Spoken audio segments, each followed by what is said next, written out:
The cafeteria fell silent the moment Gallow entered, not because he demanded it, but because fear traveled faster than footsteps. Gallow didn't just lead the prison gang. He controlled the guards, the kitchen, the schedule. He controlled the oxygen in that room. No one looked him in the eyes. No one sat at his table. No one even breathed too loudly when he walked by. So when the new inmate stepped in, skinny, calm, hands in pockets, and took the only empty seat in the cafeteria, Gallow's seat, everyone knew they were about to witness a murder. Gallow stood. The floor vibrated under his boots. The room tightened around the newcomer like a noose. "You don't know who that seat belongs to," Gallow growled, placing a heavy hand on the table. But the newcomer didn't move, didn't flinch, didn't even look up. He simply tapped his finger twice on the metal tray. A sound too soft to matter, yet sharp enough to cut through every heartbeat in the room. Gallow frowned. That sound meant something. He'd heard it before, years ago. The newcomer finally raised his head. His voice was calm, almost gentle. "Funny thing about fear, it only works on people who don't know your real name." Gallow froze. No one knew his real name. Not the guards, not the inmates, not the warden. Only one man ever used it. The man Gallow betrayed before he came to prison. And that man was supposed to be dead. The newcomer leaned forward, eyes cold and steady. "Hello, brother." The entire cafeteria inhaled at once, because the impossible had just walked through those doors. A ghost, a revenge no one saw coming, and the one person Gallow never thought he would face again. Stay with me until the end, because what happened next between these two men shattered the entire power structure of the prison. Before we begin, don't forget to like this video, hit subscribe, and comment where you're watching from. Now let's get started. San Quentin State Prison had seen its share of monsters walk through those gates. Drug lords who commanded armies on the streets. Killers who took lives like collecting stamps. But Vincent Gallow Marconi was different. He didn't just survive prison. He conquered it. For 8 years, Gallow had turned San Quentin into his personal kingdom. He decided who lived and who died, which inmates got protection, and which ones became prey. Even the guards knew better than to cross him. They looked the other way when his crew handled business because Gallow kept order. Brutal order, but order nonetheless. His empire was built on 3 simple rules. Respect the hierarchy, pay your debts, and never, ever challenge his authority. The man sitting in Gallow's chair had just broken all 3, but the real shock wasn't what this newcomer did. It was who he was. Because Vincent Marconi hadn't always been called Gallow. That name came from the streets, earned through blood and betrayal. His real name, the one only family knew, was Vincent Torino, and the last person to call him. That name was his younger brother, Marco. The brother he'd left bleeding in an alley 8 years ago. The brother whose territory he'd stolen. The brother whose crew he'd destroyed. The brother whose wife he'd taken.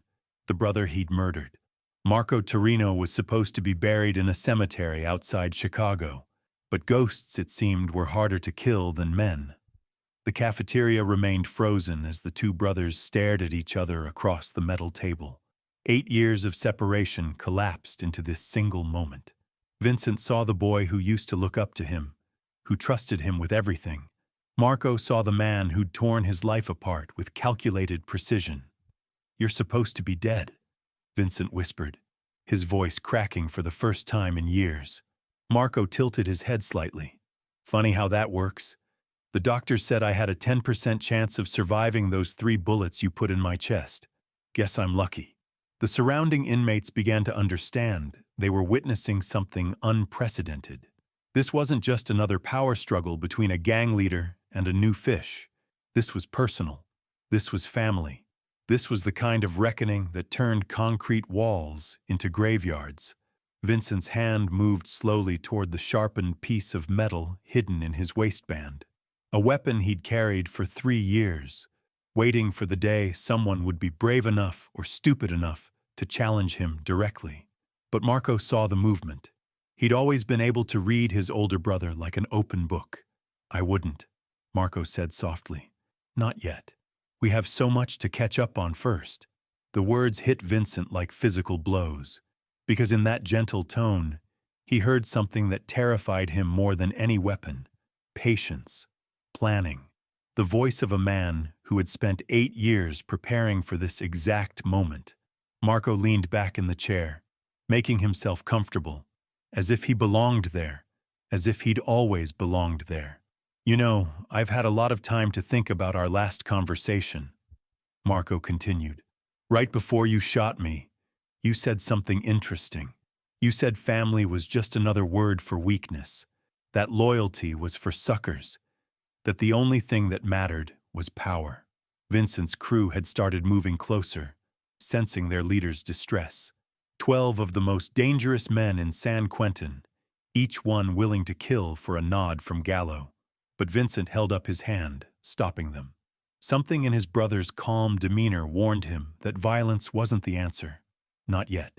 I disagreed with you then, Marco said. I thought family meant everything. I thought the bond between brothers was sacred. I was wrong about a lot of things back then. Marco stood up slowly, his movements deliberate and controlled. He wasn't a big man.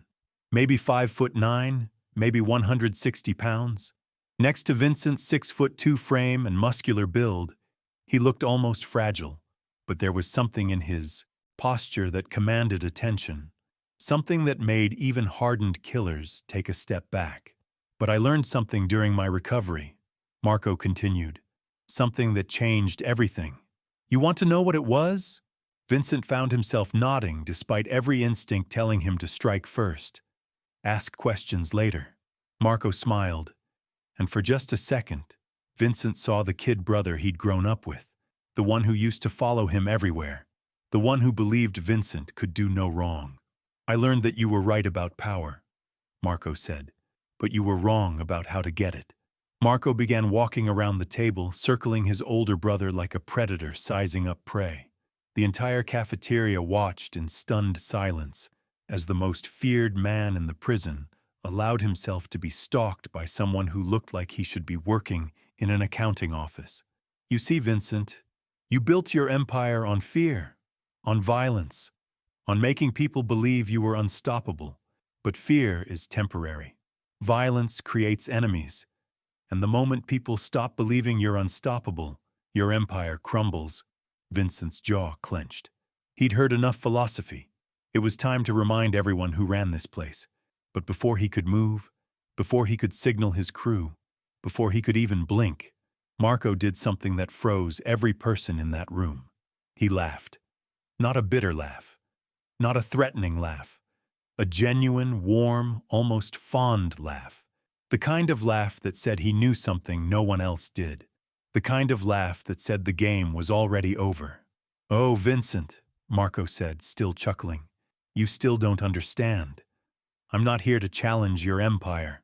Marco stopped directly in front of his brother, close enough that Vincent could see the scars from the bullets on his neck. I'm here to inherit it. The words hung in the air like smoke from a gun barrel. Vincent's crew exchanged confused glances. Inherit? What did that even mean? But Vincent understood. Marco wasn't here for revenge. He was here for succession, and somehow, that was infinitely more terrifying. You can't be serious, Vincent said, his voice barely above a whisper. You think you can just walk in here and take what I've built? You think these animals will follow someone who looks like he couldn't survive a paper cut? Marco's smile widened. He reached into his pocket slowly, deliberately, making sure every eye in the cafeteria tracked his movement. Vincent's hand instinctively moved toward his weapon, but Marco only pulled out a folded piece of paper. Funny thing about assumptions, brother. They make you blind to what's right in front of you. Marco unfolded the paper and placed it on the table. It was a transfer order, official prison documentation. But something about it made Vincent's blood turn cold. You see, while you've been playing King of the Mountain in here, I've been playing a much longer game on the outside.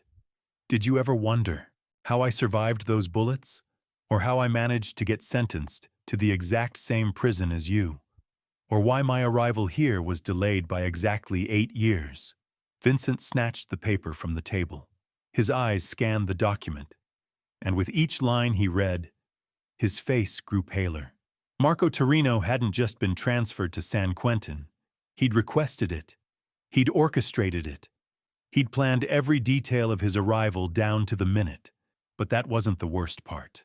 The worst part was the signature at the bottom of the transfer order.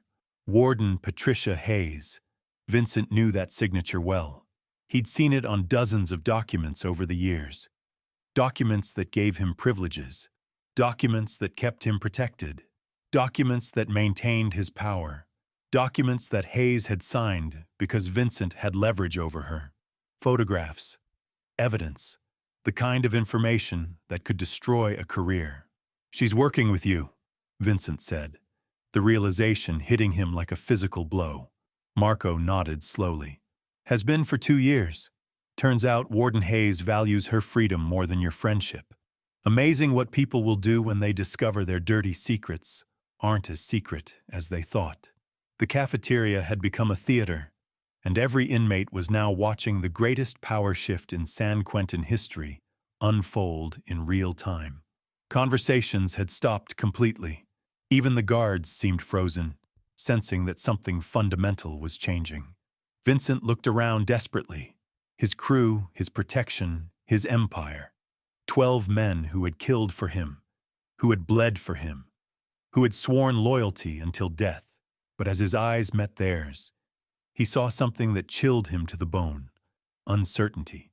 For the first time in 8 years, his men were questioning whether Vincent Marconi was truly untouchable. Marco saw it too. He'd been counting on it. "You want to know the real difference between us, Vincent? You rule through fear. I prefer respect.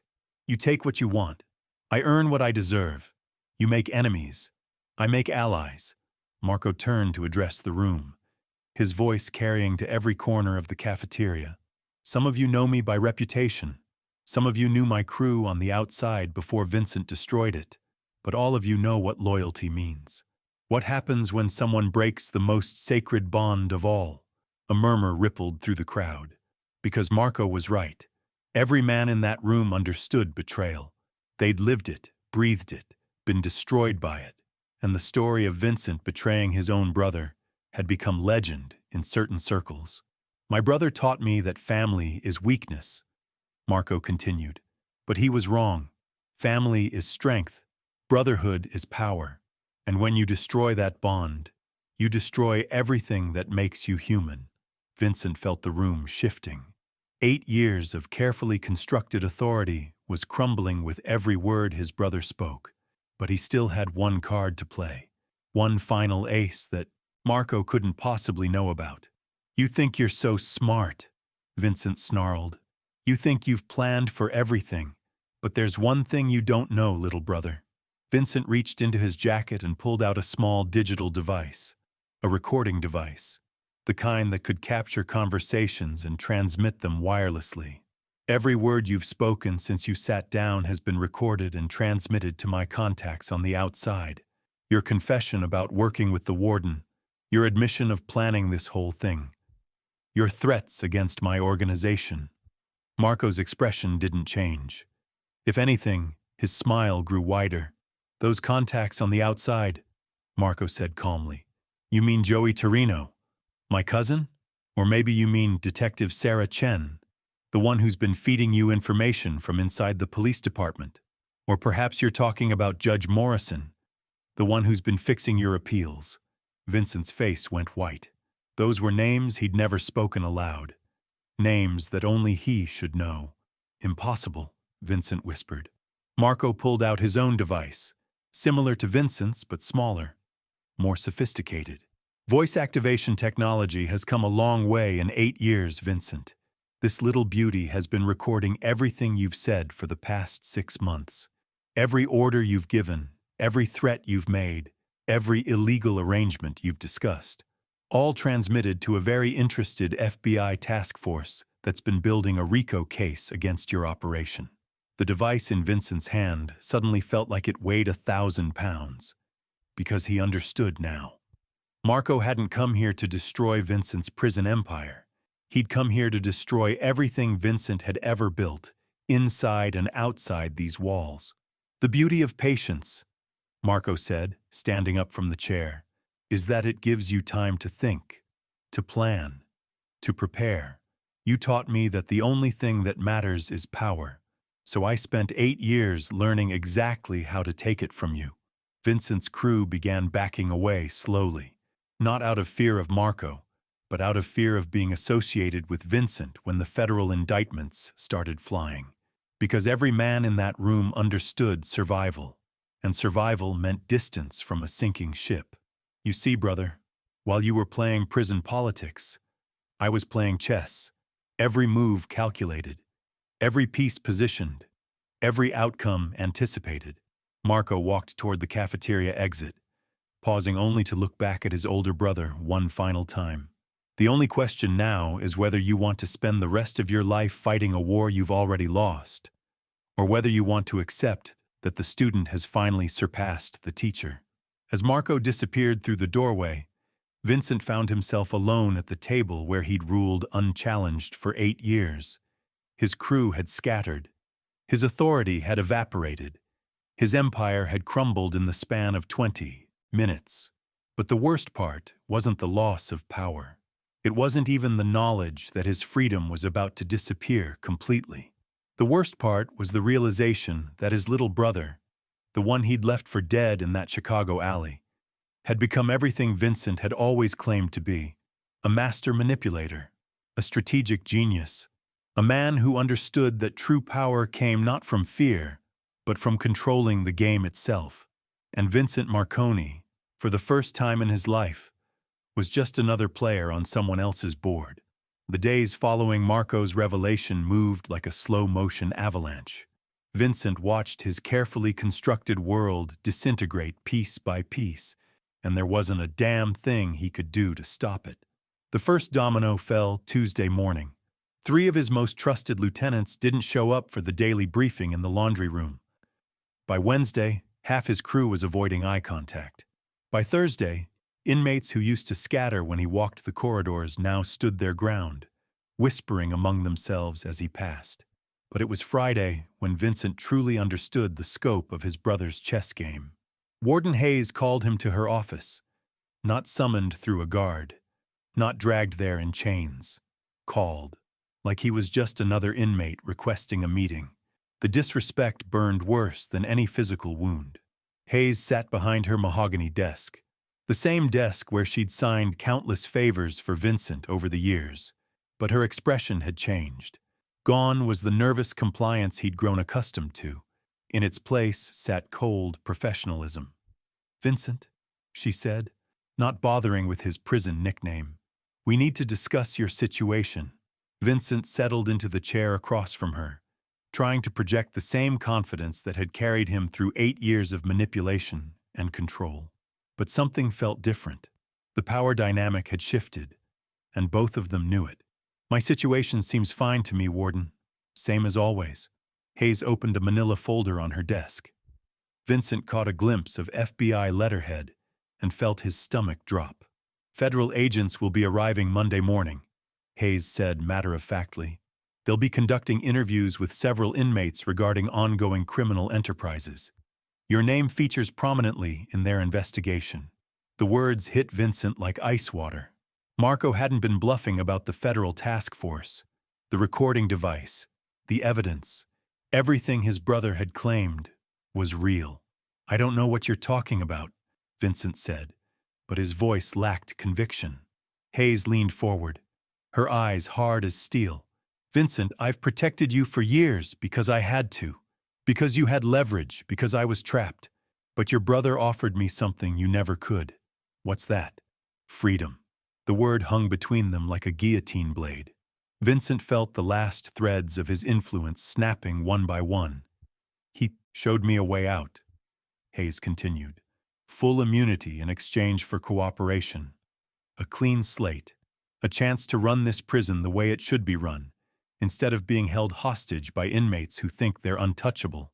Vincent's hands clenched into fists. "You're making a mistake. Marco's been gone for 8 years. I'm the one with connections. I'm the one who keeps order in this place. Hayes closed the folder with a sharp snap. Your connections are being arrested as we speak. Joey Torino was taken into custody 3 hours ago. Detective Chen turned herself in yesterday. Judge Morrison's assets were frozen this morning. Your network isn't just compromised, Vincent. It's completely destroyed. The room spun around Vincent as the full scope of Marco's revenge became clear. This wasn't just about taking over a prison gang. This was about burning down everything Vincent had ever built, everyone he'd ever corrupted, every relationship he'd ever leveraged. How long? Vincent asked quietly. How long what? How long has Marco been planning this? Hayes pulled out another document from her desk drawer. Vincent recognized it immediately. His original arrest report from 8 years ago. But there were annotations in the margins. Notes. Corrections. Details that hadn't been in the original file. Your brother contacted me 18 months after you arrived here, Hayes said. He was still recovering from his injuries, but his mind was sharp, sharper than I'd expected. He offered me a deal. Vincent stared at the annotated report, understanding dawning like a nightmare coming into focus. He helped build the case against me. He provided evidence, documentation, recordings, everything the FBI needed to connect your street operations to your prison activities. But he asked for one condition. What condition? Hayes smiled, but there was no warmth in it. That he be transferred here when the time was right. That he be given the chance to watch you realize what he'd done. That you understand, completely and totally, how thoroughly you'd been outplayed. Vincent felt something he hadn't experienced in years. Genuine, bone-deep fear. Not fear of death or violence or physical harm. Fear of irrelevance. Fear of being reduced from a king to nothing more than a cautionary tale. The beautiful thing about your brother's plan, Hayes continued, is that he never had to become like you to beat you. He didn't need to build a criminal empire or corrupt officials or hurt innocent people. He just needed patience and intelligence. Vincent stood abruptly, his chair scraping against the floor. This conversation is over. Yes, it is. Guards will escort you back to your cell. You'll remain in protective custody until the federal agents arrive. For your own safety, of course. The phrase, protective custody, hit Vincent like a slap. In prison hierarchy, protective custody was where the weak went to hide, where snitches went to avoid retaliation, where men who'd lost their power went to wait out their sentences in shame. I don't need protection, Vincent snarled. Actually, you do. Your brother's reputation has been spreading through the prison faster than wildfire. Inmates are choosing sides, and most of them aren't choosing yours. There have already been 3 attempts on your life that we've intercepted. Vincent's blood ran cold. In his obsession with Marco's federal investigation, he'd forgotten about the immediate danger. Prison was an ecosystem, and when the apex predator showed weakness, the other animals moved quickly to fill the void. Who? He asked. Does it matter? Half the prison wants you dead now. Some for revenge. Some for reputation. Some just because they smell weakness and want to be the one who brings down the legendary Gallow. 2 guards appeared at the office door, their faces professionally neutral, but their hands resting on their batons. Vincent understood the message. His cooperation was preferred, but not required. As they escorted him through the corridors toward protective custody, Vincent saw his empire from a different perspective. Inmates who used to nod respectfully now turned their backs. Conversations stopped when he passed, but not out of respect, out of curiosity. They were watching a man fall from grace in real time. The protective custody wing was smaller, quieter, and infinitely more humiliating than general population. Vincent's new cell was identical to his old one in dimensions, but the context made it feel like a coffin. This was where careers ended, where legends became footnotes. His cellmate was a thin, nervous man named Rodriguez, who'd been placed in protective custody after testifying against his own gang. The irony wasn't lost on Vincent. He was now living with the kind of man he'd spent years despising. "You're Gallow," Rodriguez said. Not a question, but a statement tinged with awe and fear. Vincent didn't respond. He sat on his narrow bunk and stared at the wall, trying to process how completely his world had collapsed in less than a week. "I heard what your brother did," Rodriguez continued, apparently immune to Vincent's silence. "Taking you down without throwing a single punch. That's some chess master level stuff right there." Vincent's jaw clenched. Even here, in the depths of his humiliation, Marco's reputation was growing. "He's been writing letters," Rodriguez said. This got Vincent's attention. "What letters?" "To inmates. All over the prison, explaining what happened between you two on the outside, why he's here, what justice looks like." Vincent felt his chest tighten.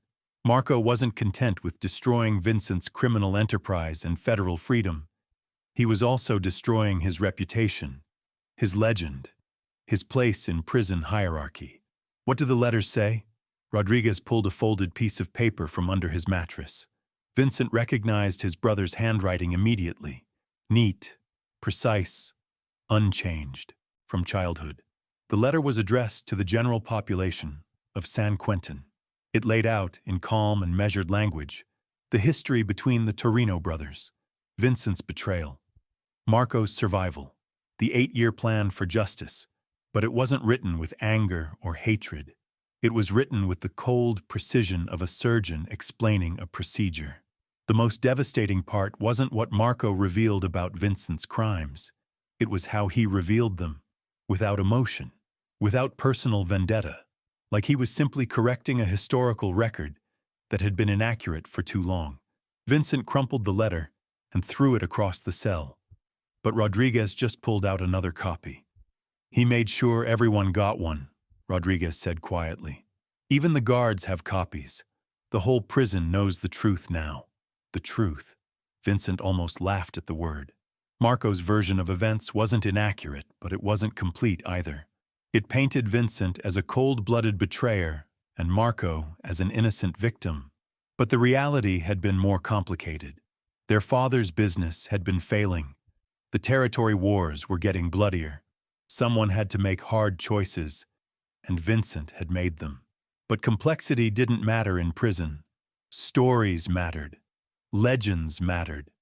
And Marco had just rewritten the legend of Vincent Marconi from feared king to fratricidal villain. "There's something else," Rodriguez said hesitantly. Vincent looked up from his hands. "Your brother's been meeting with gang leaders from every faction. Black, Latino, white, Asian, all of them. Not to join their gangs, but to propose something different." "What kind of different?" "A council, shared leadership, peaceful resolution of conflicts. He's talking about ending the race wars, the territory disputes, all of it. Says violence is just bad business." Vincent stared at Rodriguez in disbelief. Marco wasn't just taking over Vincent's organization. He was revolutionizing the entire prison power structure, turning chaos into order, but not through fear and brutality, through negotiation and mutual benefit. It was exactly the kind of idealistic nonsense that would have gotten Marco killed on the streets.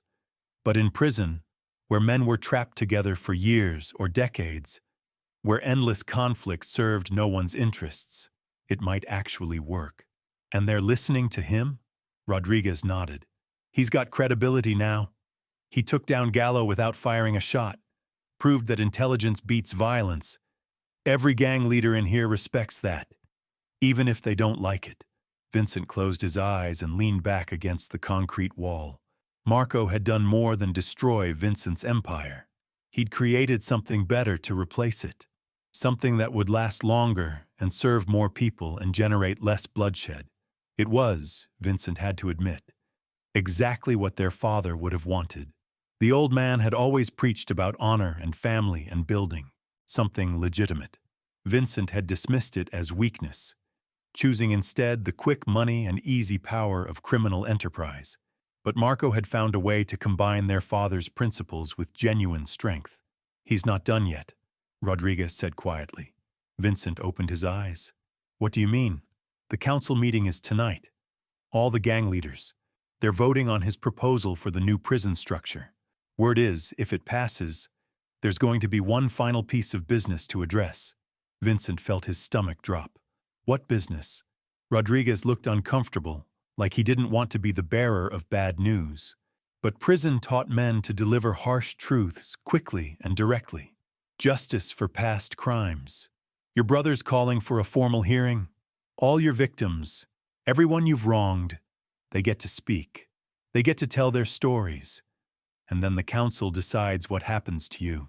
The words hit Vincent like physical blows. A tribunal. A reckoning. Marco wasn't content with federal charges and professional disgrace. He wanted Vincent to face every person he'd ever hurt, every family he'd destroyed, every life he'd damaged. It was, Vincent realized, exactly the kind of justice their father used to talk about. Not the quick violence of street justice, but the slow, thorough, complete accountability that came from facing your victims and accepting the consequences of your choices. When? Vincent asked. Tomorrow night. The council meets first to vote on the new structure. If it passes, the tribunal happens immediately after. Vincent nodded slowly. 24 hours. 24 hours before he would have to face the full scope of what he'd done, not just to Marco, but to dozens of other people over the years. Families destroyed by his drug operations, businesses ruined by his extortion, lives ended by his orders. For the first time in 8 years, Vincent Marconi was completely powerless. He couldn't fight his way out of this. He couldn't bribe his way clear. He couldn't intimidate or threaten or manipulate his way to safety.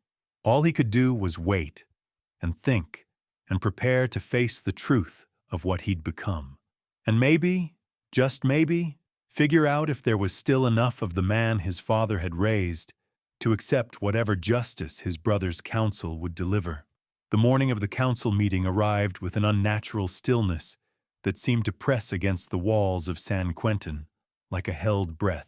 Vincent sat on his narrow bunk, staring at his hands, remembering when those same hands had commanded respect from every corner of the criminal underworld.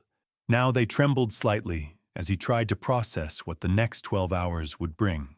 Rodriguez had been moved out during the night. No explanation given, but Vincent understood. The administration was clearing the stage for what was about to unfold. Even in protective custody, he was being isolated further, stripped of any remaining human connection that might offer comfort or support. The breakfast tray arrived through the slot in his door. Vincent couldn't remember the last time he'd eaten a meal alone. For 8 years, every bite of food had been surrounded by lieutenants seeking orders, inmates requesting favors, or enemies calculating weaknesses. The silence felt heavier than chains. Through the small window in his cell door, Vincent watched the corridors buzzing with unusual activity. Inmates moved with purpose instead of their typical aimless wandering. Guards conducted extra head counts. Even the air seemed charged with anticipation of something unprecedented. That evening, as the final votes were cast, and Marco's new council system was unanimously approved, Vincent understood that his brother had achieved something truly impossible. He'd dismantled an empire built on fear and replaced it with something built on respect.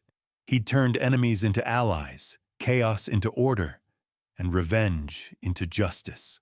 The tribunal never happened, not because Marco showed mercy, but because Vincent finally found the courage to do what his father would have wanted. He confessed everything to the federal agents, provided testimony against his remaining associates, and accepted full responsibility for the pain he'd caused. Sometimes the most powerful move isn't destroying your enemy. Sometimes it's showing them a path to redemption they never knew existed. Marco didn't just beat his brother, he saved him. And in doing so, he proved that intelligence, patience, and genuine leadership will always triumph over fear and brutality. That's the real lesson here.